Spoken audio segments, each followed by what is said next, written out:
So, ito po, andito na si Lee. Yan. Siya, titikman niya yung ampalaya. Tikman mo na.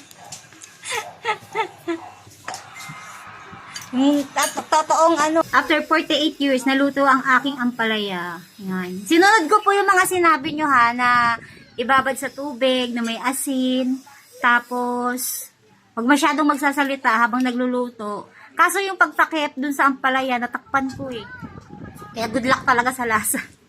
Ampalaya, yan, yan. Pangalawang beses kong magluto ng ampalaya dito sa bahay na. Kasi po, noong unang luto ko niyan, ang pait talaga sobra kahit ako ayokong kainin. Actually, hindi nga yun naubos eh. Oh, okay.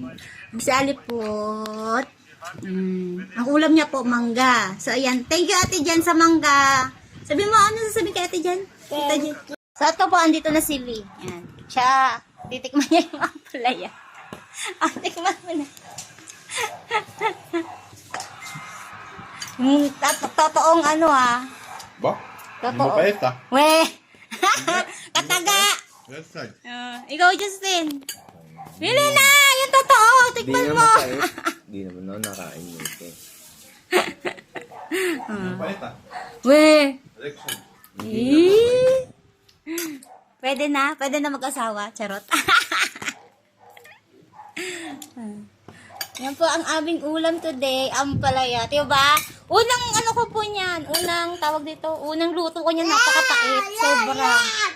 Yan, sinunod ko po yung mga sinabi niyo. Thank you.